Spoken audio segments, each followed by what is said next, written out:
We're happy to have John back in the town. Mm-hmm. On with John and Sean. Oh, yeah. And Nick. I'm just here with Sean John.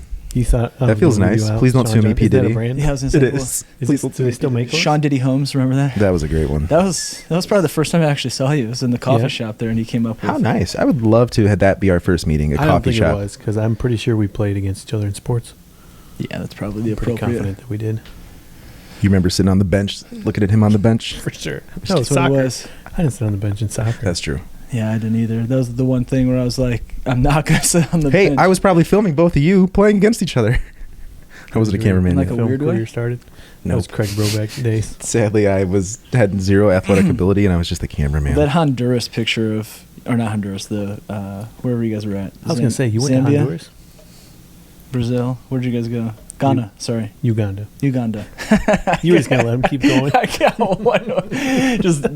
Well, I was hoping it would be like a made-up place. They're all over the place. Like That's the Hoth. problem. They're not even like close to each other. I just wanted you to throw like a movie city. Hoth? Were you guys in Hoth? But either way, you Yes. doing the drone shot and the zoom in of both of you guys standing there. Oh yeah, and looking a picture. I got a picture of us from Patrick's house. Oh, really? Yeah, that was just interesting. I'd In like Uganda. There you I go. found it randomly yesterday with him. Weird. Yeah, I found that card, bro. What card? You left, and I picked up my bag, and I shook my bag out, and a It was on your bag? 256 fell out. It's the move. That's what it was on? Guys, I moved. What? I don't know. What just happened? Stroke. Oh, fine. All right. Well, hey, welcome back to, I don't know whatever episode this is, but this is On with Sean. And we have John Mathewson today and Nicholas Aristotle Feliciano. Yes, and John brought us juice. I didn't bring his juice. No, we got some juice from This Bombs is today. Bombs Natural Sponsored Foods. Yeah, there we go. Bombs Natural. They definitely did not sponsor this. And Just FYI. It's called the Green Surprise, and I don't think it's that green. Is mine? Yeah, mine's a Yes. green surprise as The well. look was very deceiving. It tastes green, though. It does. It's got a little kick to it too. So I don't know if it's You can know, taste colors? You can't taste colors? Oh man, the snozberries taste which like podcast snozberries. is this? This is great. That's what That's what Tim got upset with Nick the other day because he's like, "You've never seen Super Troopers?" Because he said the snozberries taste like, and everyone And else looked at nobody him, got it. and I'm not going to laugh because I want to see Yes. Tim's response, and. Then I said that it wasn't the best Super Trooper or wasn't the best movie that Broken Lizard did, and then he lost his mind. So which is awesome. He couldn't even look at him. He's like, "Yeah, I can't even look at you right now." Which I appreciate. Hey, dying a hill, man, passion. It's a good thing. Fair Yes, enough. sir. But yeah, so as we continue this business podcast, John, I know I'm going to do a little bit more off script just because I know you a little bit better. But really, we're just going to talk about some of the. I'm not going to say the biggest failures in your life, but some. I have so many. I know I was going to say we all do if we're really going to be honest with everyone. Truth. But and it's nice having Nick here as well because he knows you better than I do. But Yes. but more than anything, I think really just kind of dive in what I know you're. I'm not going to say you've been all over the place. Probably there are several things that you could say you're an expert in, but you like to dabble in a lot of stuff. You're entrepreneurial at heart, so True. that means that you have A serial entrepreneur. serial entrepreneur is probably the better way to put it. But you have your hand in a lot of different things, but your focus does not mean that it does not mean that your focus is sporadic or all over the place. Sometimes it is. Sometimes it could be, Fair but enough. it does not Yeah. mean that you can't be hyper-focused as well. Yeah. So give us a little background about you and kind of open the door to what you're doing now, too. So, background, grew up in church, Christian school, played a lot of sports, worked a lot with my dad. My dad was blue collar, so he always was, he worked midnights at a manufacturing shop, and then we always did a bunch of random jobs. I mean, I remember I was in 4th grade on the top of These bus stories are roofs. so great to me. Yeah. Because I didn't have that, and there's the thought of you jumping bus to bus. Yeah, it was amazing. So anyway, there's a recall on Bluebird buses. The panels didn't have enough rivets, and somehow we got the job. Yeah. And so we drove all around to all the different schools in the area. How all many the way buses up do we to know? Illinois. No. And there's a little gauge, if there weren't a certain number of rivets in there, then you had to drill a hole and Yeah. put a rivet in, and then you had to paint it. And so he and I just did that for, 2 or 3 summers. We just went Really? around That's and did cool. that. Yeah. That's crazy. So he had it all figured out. He would line all the buses up, and we just hop from one to the other and Yeah. keep on going. So that was my growing up life. And in high school, the end of high school, I worked for one of my coaches. Shout out to Phil Santaguida. He ran a plant up in Gary, actually. It was what did they do? It's called multi-wall is what it was. So like that honeycomb packaging stuff, cardboard. That's what they made. Really? So yeah, They made it in Hammond? Yeah, in Really? Gary. Oh, Gary. That's all right. Hammond. Yeah, big old in big sheets, and then they cut them, and to whatever was needed. So I did that, and so that was like my first experience because I always worked with my dad. We didn't do money or anything really. Yeah, and for sure. So that was my first experience of like clocking in and clocking out, and it was just horrible. Yeah. It was just terrible. I hated the idea. Like I just couldn't wrap my head around the fact that people came in every day and clocked in for 8 hours and clocked out For 40 years. Yeah, I just couldn't imagine that.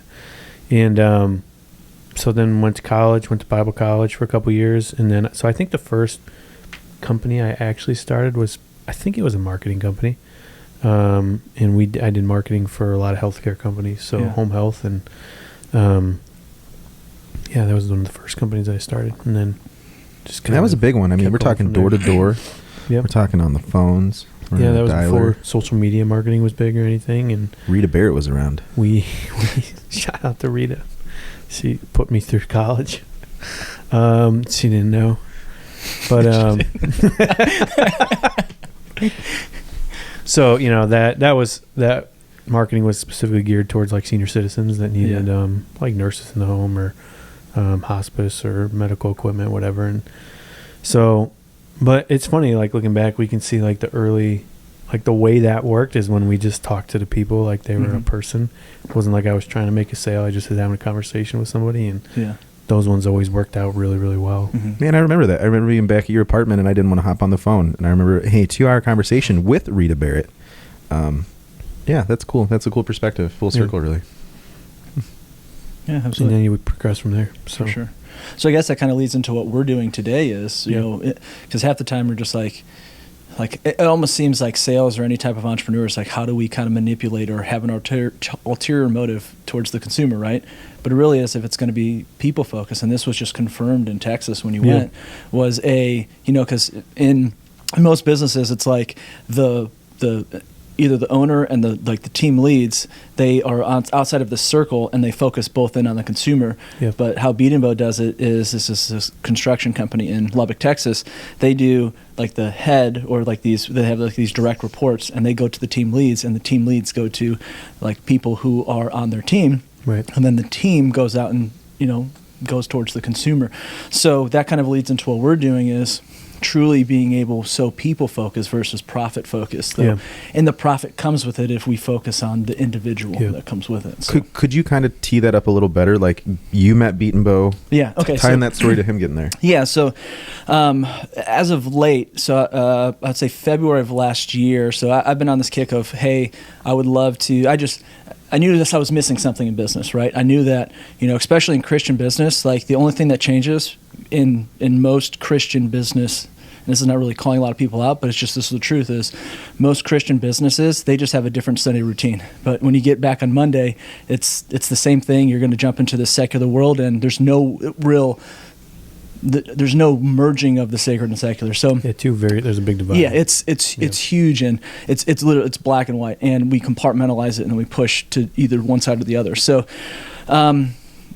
what happened was in October of 2019, my mentor, a good friend of mine, went to Lubbock, Texas because he stumbled upon it was called Legacy, like business group or whatever, and it was just like this random conference for a bunch of local Christian business owners in the area, and Rick Beat and Bow was just talking in the back with people, and he met Andrew at this place in Highland, and Andrew's a pastor, and he comes over there and he started asking a bunch of questions, and he was like, hey, like, how can I myself as a pastor help small businesses? And Rick's like, I've never heard any pastor in 30 years even ask that question. And one, that sparks Andrew to be like, hey, I'm onto something. But two, the following October, the following February, we all went up to Lubbock, Texas for this conference called Kingdom at Work, and then it just started to download and spark this, oh my gosh, I've been doing everything wrong. And then it was like, let's go forward and see what this looks like. Instead of Christian business, let's look what kingdom culture looks like and operating towards the king. And then So that was just on this kick of figuring out, trying what I wanted to do, what that looked like. Am I genuinely operating my calling? What is my identity? All this other stuff. So it started to spark stuff, these questions that I never thought that were going to be answered. So then now, a few months later, or probably about 5 months later, it's like run into Nick, comes to church, and random We reconnect in a big way. reconnected, because I was kind of getting out of real estate, and that's where we met, was in real estate. And he's like, hey, like there's this transition that was happening in John's life, and it was like, it was just weird, the Lord opening doors. And so we sat down. I'm just like, oh my gosh, like this just makes sense. But he was doing things, and he wasn't even connected to Kingdom at Work or anything. They were starting to implement things that was on their heart, and was really aligning with a lot of the things that was in my heart. And Which is cool to see, just like two worlds colliding. And to be so aligned, and such a yearning in both of our hearts, in a pull towards such an awesome atmosphere and culture that we wanted, that we knew was, and we just didn't want to settle for anything less. And that's what Kingdom at Work did for me. And then fast forward to not like a week ago, or this past week, and just by some happenstance, like it worked out great for. Yeah, like were you really trying to figure out a vacation? You had a few extra days. Yeah. And then he mentioned Beat and Bow, and then you looked up the conference and it aligned? Yeah, I mean, I don't even know. Yeah, I don't know. I don't so remember crazy to how me. it actually transpired, other than our trip got changed, and so I didn't want to spend the whole time. You know, it was a longer trip. So John can't spend 20 days on a beach. when we were going to Greece, like, okay, that was a lot of traveling, but Yeah. going to Mexico for 2 weeks, like that just wasn't going to happen for me real well. Yeah. So, you know, we decided we were going to do some brain work basically, you know, in that time. And I just remember looking up Kingdom at Work, and probably from Sean, obviously. And then the dates happened to be there, and I was like, well, that's kind of a coincidence.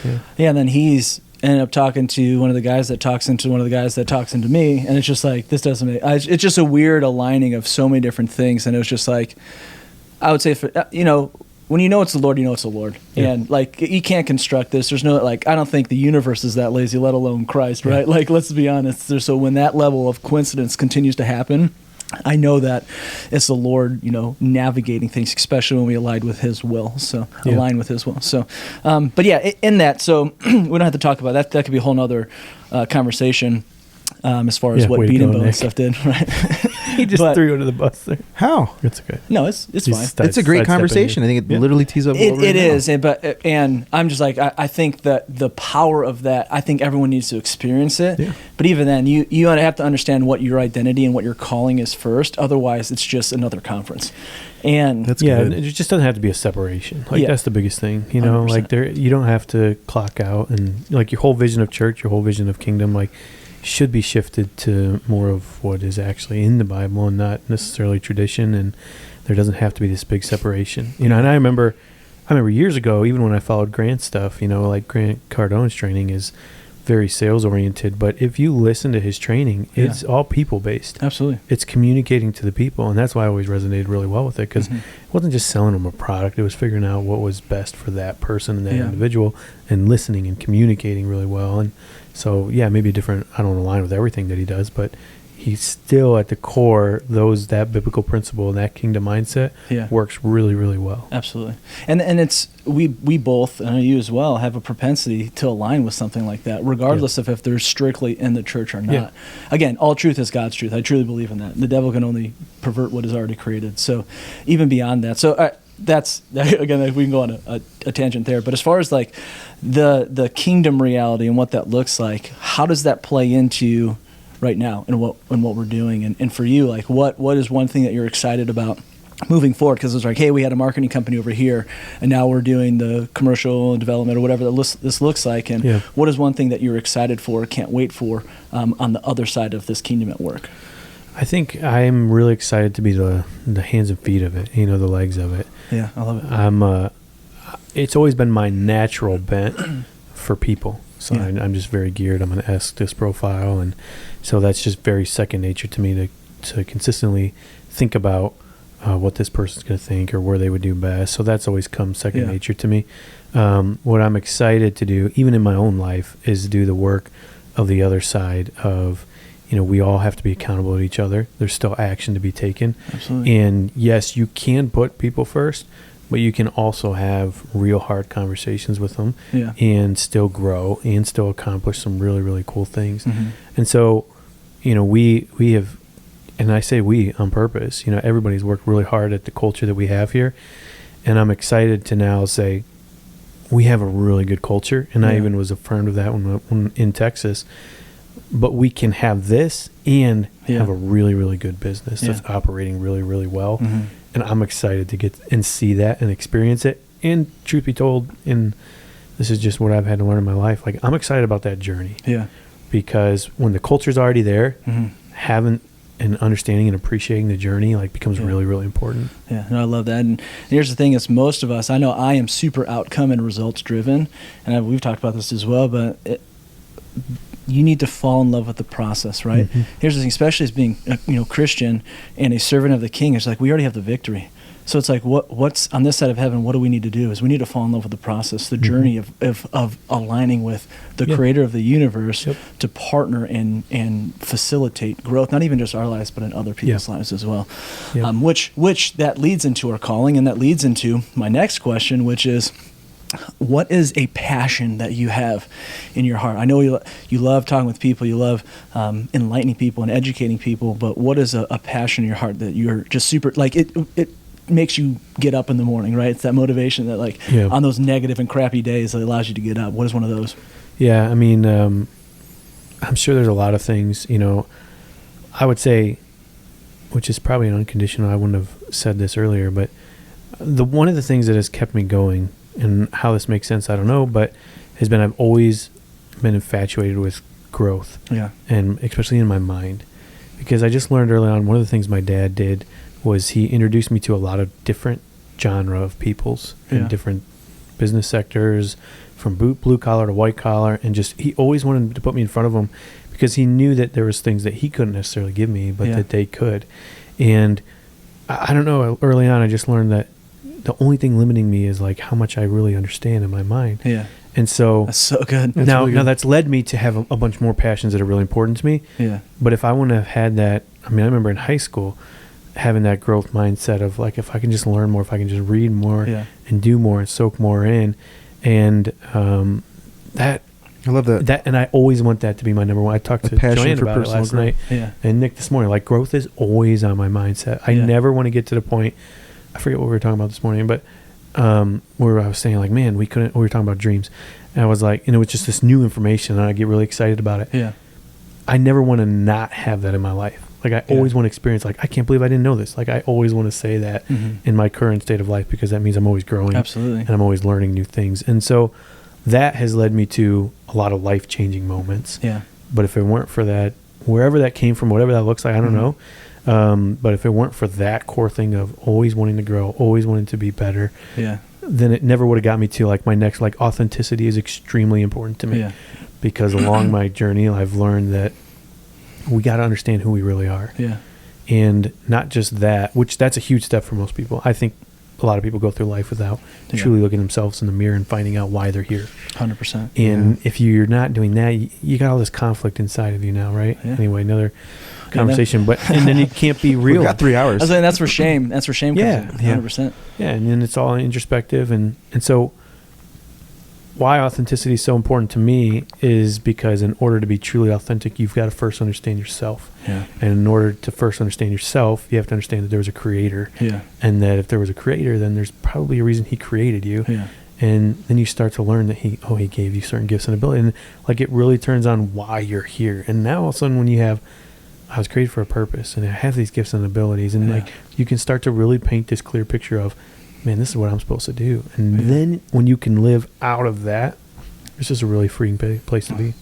I love that. And here's the thing, is like, the reason there's a desire in your heart to understand your call is because we have a caller, right? Yep. And the whole thing is like, I heard it the other day too, is like, the reason we want to have a choice, the only thing that supersedes a choice is the fact that we were chosen, right? And that hit me too, because it's like, now that leads into a call, that leads into something beyond me that is calling me to a different, completely, it's something that's bigger than me. So what I love here is, I love the opposite side of this. It's like, and I want to see if this is true for you, because for me, it's like authenticity is probably like one of my core values, right? If people aren't real with me, I dismiss. It's hard. It is Yeah. hard. But how about like people that don't have a propensity to grow? Do you feel yourself being violated? Does it feel like it's almost like a betrayal against your character if people aren't?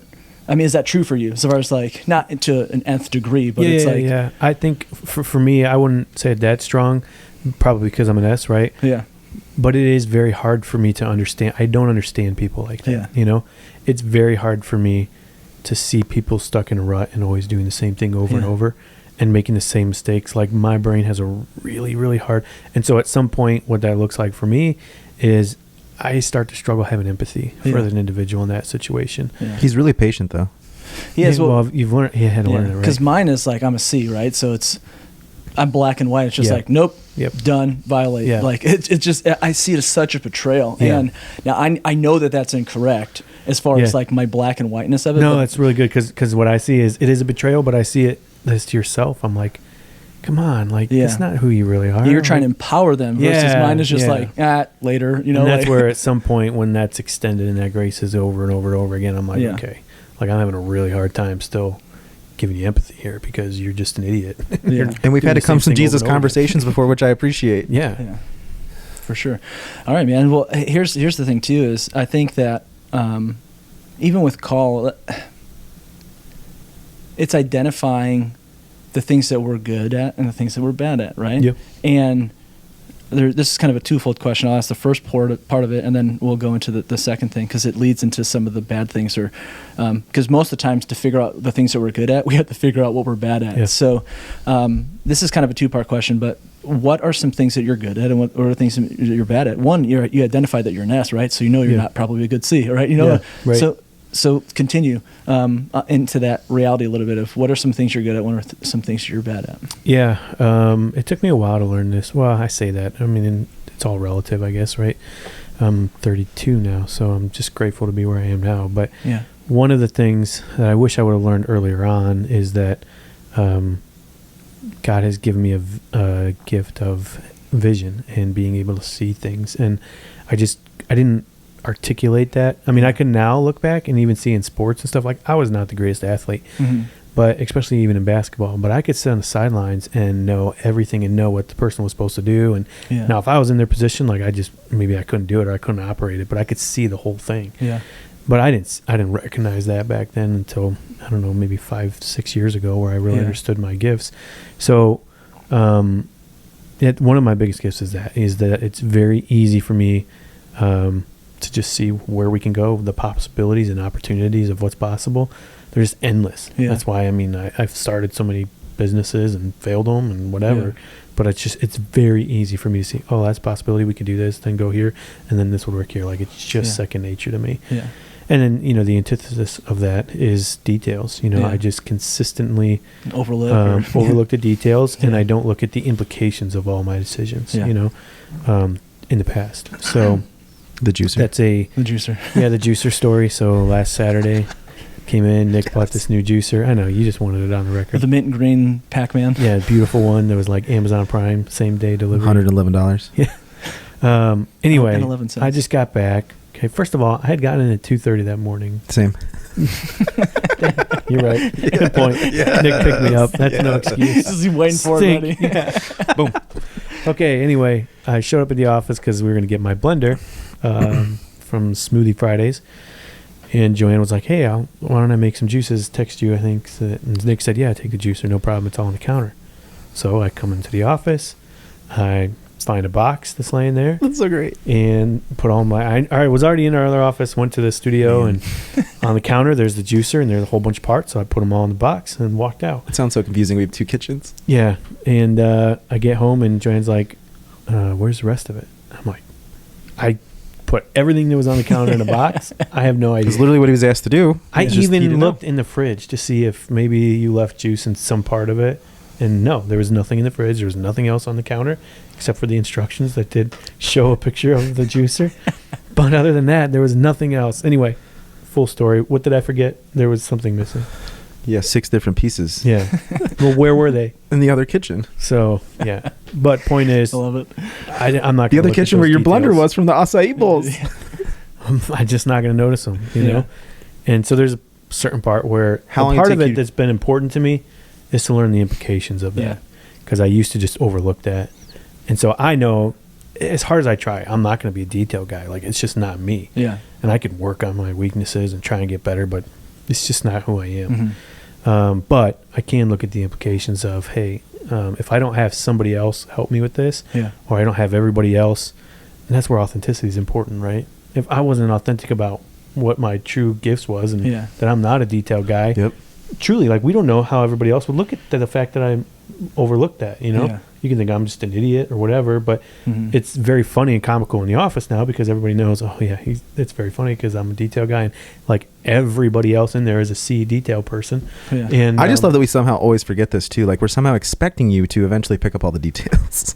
But you know, it's anyway. So yeah, that's the weakness, and I'm not going to get good at it, but I am going to understand that there's implications. And the vulnerability of you showing that weakness allows a team around you to start to pick up those details. Like, then we're finally operating as one. And even in that too, I want listeners to understand though too, it's like, even though he could lean into it and be better at it as well, and say he doesn't even do it and then he hires it out, that does not mean that he lacks integrity.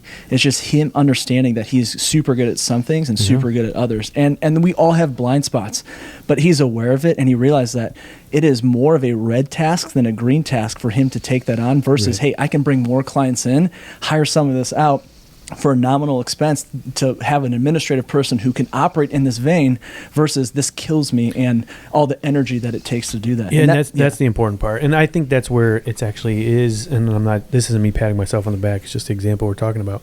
I think that is integrity. Yeah, absolutely. Because I think it wouldn't be integrity if I did try and be really good at that and do that, because it's not true to who I am. 100%. It's not me being honest, right? Yeah. And what I want to point out on that is too, it also means that if somebody is a detail person and I hire that out for this example, not to come get the blender, but you know what we're saying? Yeah. It doesn't mean that that person is any less or anything different. It just means that for me, I will get most energized when I talk about where we're going, what we're doing, and making plans for what's going to happen in the future. If you get me in details, I'm going to go home just shut down. So frustrated, because it takes so much more I've seen it. for Your me. brain's fried, you're drained. It doesn't mean that an individual can't do it. It just means you were created and made for a specific reason. And so anyway, wasn't that kind of hard? Trail, like, isn't like a generational thing? Because like our parents had to be good at everything. Well, this hits on the head. Is just like the Bible is like, you can't be all things to all people, but I think you need to internalize that. You cannot be all things for yourself either. Correct. And that's one thing we overlook, especially because of our parents. It's like, Dad was a jack of all trades with other stuff. That means he's never mastered one thing. And they had to be. Their parents came off the war. Like, there's a whole big story there 100%. That goes back to culture and everything else. Yeah, whether they did or not, that was the choice that they made. Right? I mean, that was a choice that they made, and that's what got them through. And 100%. And great. And I think there is value to being a generalist with information. You know, I think it's important to know. Well, being well-rounded is a good thing. To have good conversations with people. But yeah. For sure. So that leads now into, now because of self-awareness, right? It's exposing those blind spots. But what is a overlook or I'm not going to say a fairly big failure, but like a big overlook that, in retrospect, what would you have done differently, or what would you, or give advice to somebody who would currently start a business in that area? So starting businesses, failures. I mean, I've closed more businesses than I have open right now. Yeah, well, same. 3 for 3.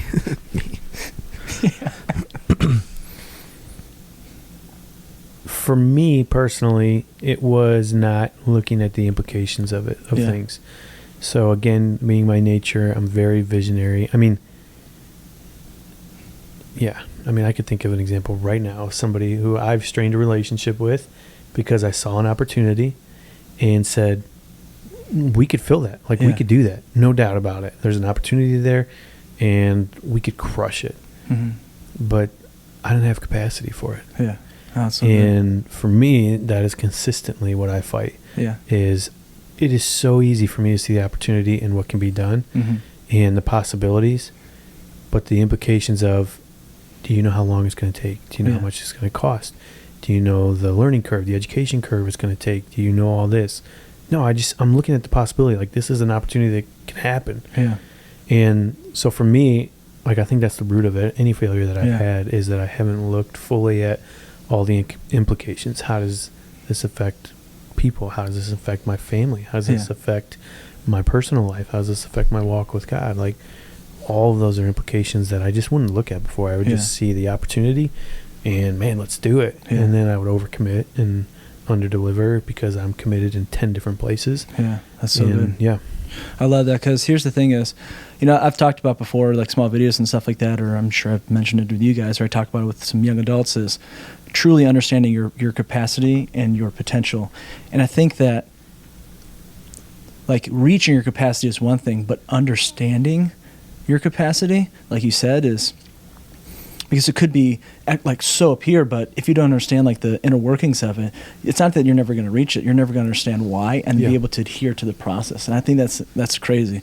But additionally on that, I love thinking about, the wake that we leave, right? And in these, I would say, rougher moments, or these, this inability to see our capacity, when something bad happens, how well do you think that you recover?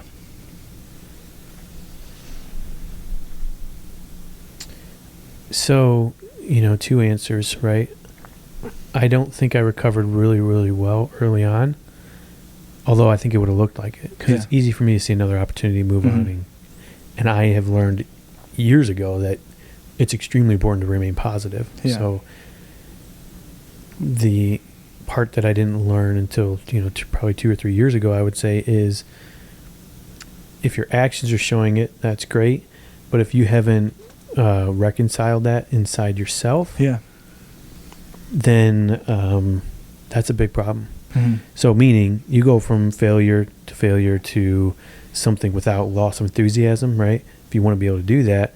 And I was doing that externally, but not internally. It was a consistent comparison gauge, shame gauge, of you should be doing this, or you could have had this, consistent. Now outside, everybody saw me just continue to go on and start the next thing. But internally, I was broken. Like, something didn't make sense to me, because I didn't take the time to process it, sit in it, feel it, experience it, learn the implications of it, and then say, okay, let's do better. Let's go on to the next opportunity now. Okay.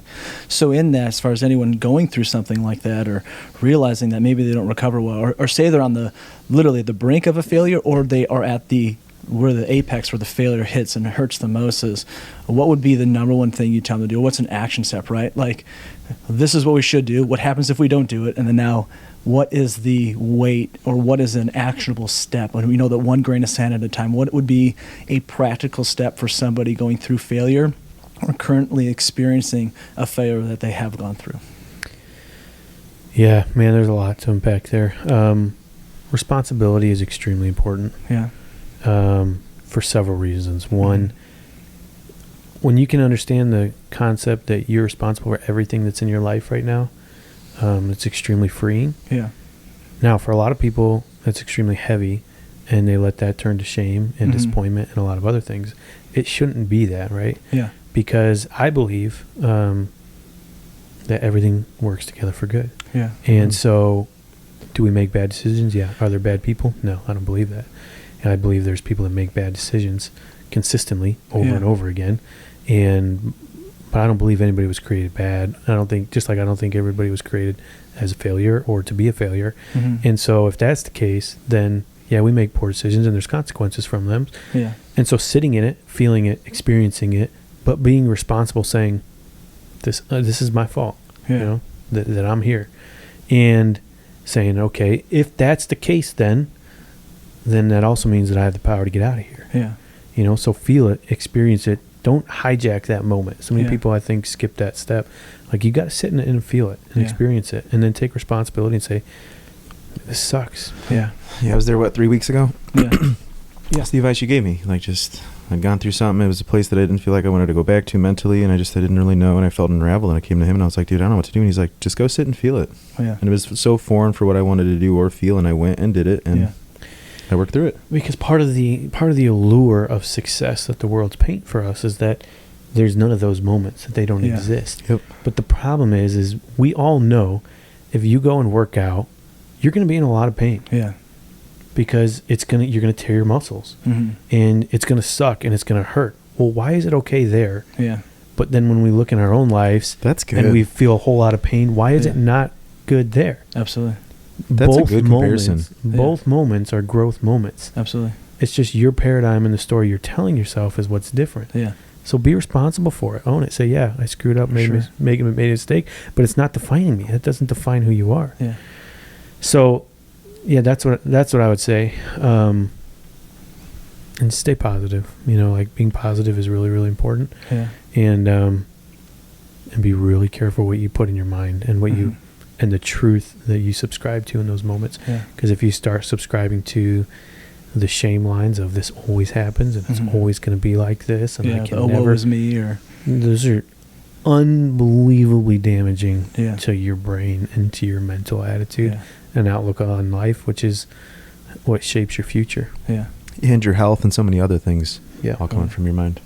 No, I love that. And it really just shows us, I mean, how much more, it's a dependency on the Lord, truly, because it's like, and that's what it's supposed to get you to in the first place is. But again, and it goes back to what we're talking about with like outcomes and results is you have to fall in love with the process. And the problem is we fall to the level of our systems, right? We think that we're going to rise to the occasion, but we fall to the level of our systems. And if you're not creating a good foundation or a good system, you're going to fall back on something that's faulty, right? The Bible talks about the sand. It's going to, blow away with the wheat and the chaff, whatever, right? So with the chaff. But the reality here is, if we do not focus on that foundation and know who our foundation is in, then we're just going to fall apart. But even more so, I think it should allow us to align with really the call and the charge of Christ, which is follow me, right? And it's, I was talking with one of my guys yesterday. I was like, there's 6 words that I love. Probably get them tattooed somewhere on my body at some point. But it was, the call and the charge, right? It was the exhortation from the Lord to follow me, right? The first 2. Then I think the middle 2 is like, show up, right? Just show up every freaking day. And then the last 2 are, and this hits my heart, is well done, right? Like, I almost want to cry with that because that's like a call in my heart is to finish well, Man, it's like choking up on that. But I love that. Like, that should pull in our heart something that is beyond us, right? Mm-hmm. It should call us to a different level. And that's what we're talking about here is like, and it goes back to the merging of business and personal. Like, I can tell you, if you focus on one of those things, the other is going to get neglected, no matter what. It has to be. It's the removal of this lack of integration from sacred and secular. And failure's so different depending on where you are. Oh my gosh, yeah. Because failure, when your identity is in yourself and what you create, that's where failure sucks the most because it's all on you at that point. Yep. All your shoulders. And it's 100% your fault. Yeah. But if, and don't hear me wrong, like it's still our responsibility for the choices that we make. However, if there's a creator and there's a bigger plan, well, we're not perfect. Yeah. We're not going to follow that. We're not going to know that plan every single second. We're going to make poor decisions sometimes, but there's still a bigger plan. Yeah. So you're not a failure. So if you're sitting there in the darkness right now, 1, experience it, but 2, know that there is a bigger plan for you. And so here's my practical tip, right? If you're in there and you're at the very bottom, I've been here multiple times in my life. Yeah. And I don't know where I picked this up, and maybe this is not, doesn't work for some people, but what always has worked for me is I said, okay, what do I have? Yeah. And I looked around me. Oh, man. I looked internally. Yep. So who am I? Yep. What are my gifts? What are my abilities? What value can I provide to other people? I looked outside. Yeah. What resources do I have right now that I can use and go out and make an income if I have to? If that's the point you're at and you got to make a living, then look around you, because I promise you every time you'll find things that you didn't think about, that you weren't paying attention to, and you can make it. Yeah. It's possible. Absolutely. Look at what you have and use what's around you. Yeah, that's I love that, because here's the thing is we have 2 narratives, right? We have the one that's the victim or the victor, right? Yeah. It's either I'm going to play the king's servant or I'm going to try and play the king. Yeah. And obviously one leads to significant loss, and it's garbage, right? Because we're going to reach the end of ourselves over and over again and keep going around that mountain. But we have that choice because we're chosen, right? Yeah. And I think that comes into it. So, do you have something on that, or are you good? All right. What I love to do now is I want, because you're talking about like I can align with your vision.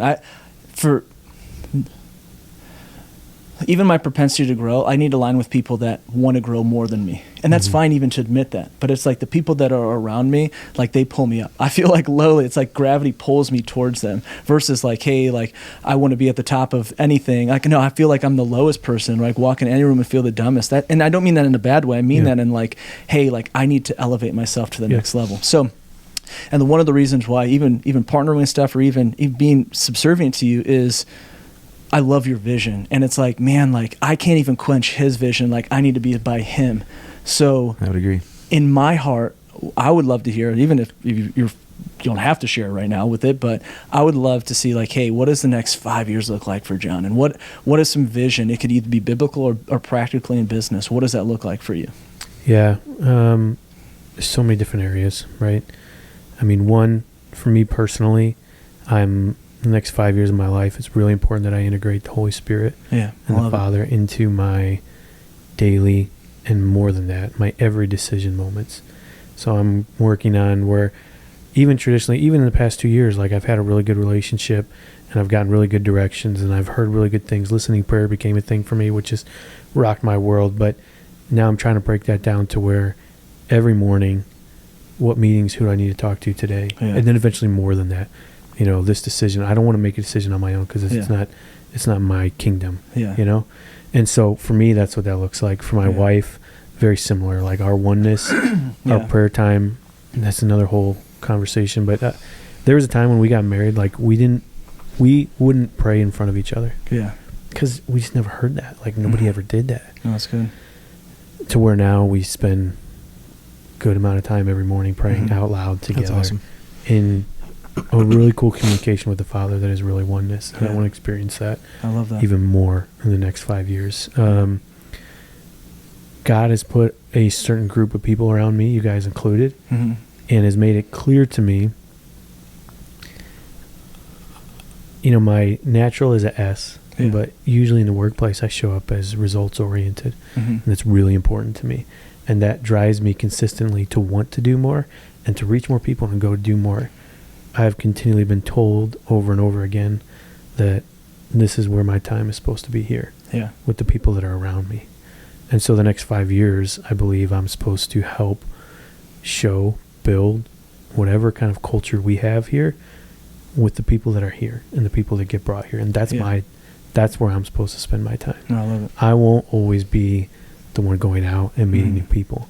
I believe he's given people around us that when I ask about it over and over again, this is where my time is supposed to be spent in building the people around me, praying for them, letting them know. Because what I realized is that Nick is not necessarily visionary. Right? Not at all. And Sean, I believe you are some to a degree. Yeah. But even in that case, I consistently have visions of where people can be and where they can go and what they can do that they don't have in themselves. And I didn't recognize that before. Yeah. And so in the next 5 years, that's what I want to do. Yeah. And the clients and the people around me, I want to go get instruction about what I'm doing and then instruction for them on where they can be, what they can do, and what they need to get there, and then do whatever I can to help them get there, period. I love that. That's awesome. Because even for me too, like, and I appreciate you say that, because like, I've realized in the last couple of years that here's the thing is, if you want to do anything, you need to have some type of, I'm not going to say partnership, but you need to be aligned with other people. You cannot do it on your own. And this is the problem with a lot of business owners is they're like, I'm the head, I'm 51% or whatever, I'm the majority. I feel like we get lost in the semantics and the details behind it. And I think we miss the point, because the whole idea that Christ even pulled the rib from Adam in the garden, it wasn't, marriage covenant, but the reality is for connection. We need to align with people. Otherwise, we were made for that. Yeah, we were made for that. Otherwise we're violating a portion of why we were created in the first place. A huge portion. Huge portion. Literally, probably the main one. That's why Paul says, like, get married because I don't want you guys to fall, right? Because that's kind of the context why he's speaking to. Yeah. But I want to touch on something as well. Is I was asking a couple other people this question this past week, a couple weeks ago at church, and I appreciate the question because I was like, hey, what are what is the top 5 minutes that you enjoy every single day? Yeah. And some people gave the super spiritual answer, which I appreciate. That was what I was alluding to. But I was like, oh man, when I wake up, I'm finally up, I'm after the gym, I've already relaxed, and I'm spending time with the Lord. And it's like, man, that's the time I love. And I was like, but just 5 minutes? I was like, how about what happens if you double it? What happens if it's 10?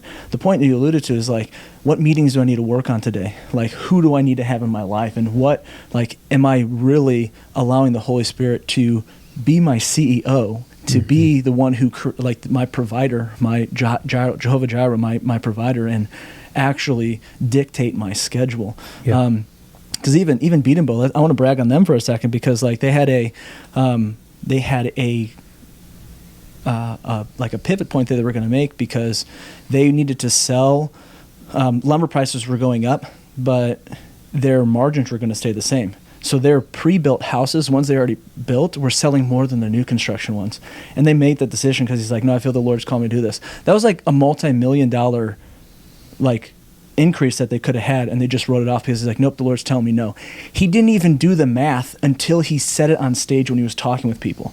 And I was just like, that's a different level. That's a completely different world. So lumber went up and they didn't pass those pricing on. They kept it. They kept it. Everyone else was raising their lumber prices, and they're like, nope, like we have it here. And I was like, that's crazy. That's several $1 million that would easily cover. I mean, but this is why they're so blessed. That's why they went from 600 homes during COVID to nothing, and then 1,700 homes like that. And it's like, clearly I'm not operating in the correct vein right now. You know, like, right. It's like, but how much more so? That's what starts. Like, they were so faithful in the little things that the Lord gave them so much stuff. Yeah, and the important thing is where they got their instruction from. And, they'll tell a similar story about the PPE money, you know, and that they didn't take it. Yeah. But what they very rightfully so said is that the important part of that whole story wasn't that they passed on $2 or $3 million of quote unquote free money. The important part of that was that where they went to get instruction on how they made that decision. Yeah. That's what mattered, because somebody else could get a totally different answer. Like that, it wasn't the point of what the answer was. Yeah. The power of it is where they got the instruction and that they went to get it from who we believe is in charge of our businesses and such. Yeah, and they weren't struggling for days and days and days. They're like, hey, let's have a board meeting, and then, hey, all right, actually, let's break and talk to the Holy Spirit. Like, that's the first action, is to come together and be like, hey, all right, like, I think we all, like, we feel we need to go to the Holy Spirit. What do we do? I know I do. I'm like, I'm at the end of myself. I've exhausted all other options trying to figure it out. I need to talk to this person, and it's like, oh, no, hold on, I need to go to the King. Yeah. Like, because that's where I have to go anyway. Should have started with him. Yeah, that's where I have to go anyway. You eventually end up there. Why not let that be the priority? Yeah. So yeah, we get stuck in that way of thinking, that it's all on us, and I know for me, like I'm very driven, and you put driven together with a growth mindset, I very consistently want to strive in my own abilities nonstop and create, and I do believe there's a big portion of that we're responsible for if we're getting our instruction every day on a regular basis from the Father and how we're doing that. Yeah, that's so good. But I mean, I obviously have so many other questions, but this may be for a part 2 for this. But anything you guys want to say in closing, or? No, I got 1,000 things in my brain too now. No, I'm excited about the next 5 years. I didn't really talk business necessarily, but people is the business for us, and that's how I know, or we will know in 5 years, is this office won't be big enough, and that there's people wanting to be part of it. It's not me. Yeah, that's the cool thing. Hearing stuff that happened and transpired when I was away and unplugged, like, that's what's cool to me. Is just watching God work. It's still working. Well, and the alignment though too. It's like from different backgrounds, and for me to just jump into this, and I'm humbled because it's just like, and even like the Lord bringing my girlfriend into my life as well, and just how that kind of happened. It was just like, I thought I was going to Texas, and then it's like, boom, it's like, I'm like, why didn't I go? Like, I thought like failure, like all this other stuff, and it's like, boom, plants me in my life. And then like even just like the consistency of our like relationship over the last 5 years, and it's like, boom, it's like, oh my gosh, this is actually a real thing. But again, here's the thing, is the alignment. The second I started prioritizing the Lord, he's like, boom, these are the people that are going to be in your life. Folded right in for you. And then even for you, like, I want to let you know, even on air, how much it honored me for you going to Kingdom at Work, because it was like, my words actually mean something. And even if I wasn't necessarily the reason that you went to Kingdom at Work, it just felt like, oh my gosh, like I was so excited for you to go because of my heart came so alive, and I was like, I want the lights to click for everyone else. But I knew that you were already on that road anyway, and even lights started to click. So it just confirmed that stuff for you, but it honored me, you going, because it was you were pursuing the King. And that made my heart come alive, because it's like, now I'm going to bring my wife as well. And that's what all this is about. Like, that's your primary ministry, is your relationship with your wife. And yeah, for sure. And it's people, because I never would have looked 3 times at it if your actions and the way that you lived and the choices that you made and the conversations that we've had, if they didn't represent the same thing, if that didn't align, that's good, with what you were telling me, and it would have been, I'm not saying I wouldn't have done it, I don't know, but I definitely wouldn't have looked. I don't know. People tell you to go to conferences all the time, and all sorts of stuff. I feel like in the past years. Anyway, that's a long conversation. Words don't mean much to me. Yeah. Actions got to line up with your words. And if your actions are there, then your words become really, really important to me, because I can see that you're aligning with who you are. Because your actions are going to show me who you are. Your words, hopefully they back that up. Yeah. That's good. Then it becomes really powerful. Yeah. And it just shows why both of you are in my life anyways. And regardless of what anyone else says, like, I know within the first 5 seconds to 5 minutes if people are going to be in my life or not, because my core value of the authenticity and being the C. It's like that's my coping mechanism. Yeah, you're looking for it. I am. I'm not even trying to do that. It's just nope. Second nature. It's like that, and to see that, it's just like. But I just want to say that honored me very well, and I appreciate it, because it's not even ulterior motive. It was like, man, like, again, I have that propensity for growth as well. Yeah. And when somebody else in my life that I care about, both are actually going towards that. Yeah. Like, that's my heart. I'm just like, dude, I could just sit in the prayer room and just cry. Like, this is so good. So, but either way, super appreciate both of you guys. Aristotle right here, Nicholas Aristotle Feliciano, and John Mathewson. I'm gonna legally change that. You know, I don't have a middle name. I know. You do. That's what I was like. Every single one, I'm just gonna make up one on the spot for every single one we do. I like it. I appreciate it. But this was On with Sean, episode No Idea, and appreciate you guys. So like, subscribe, share, and we'll see you guys on the next one.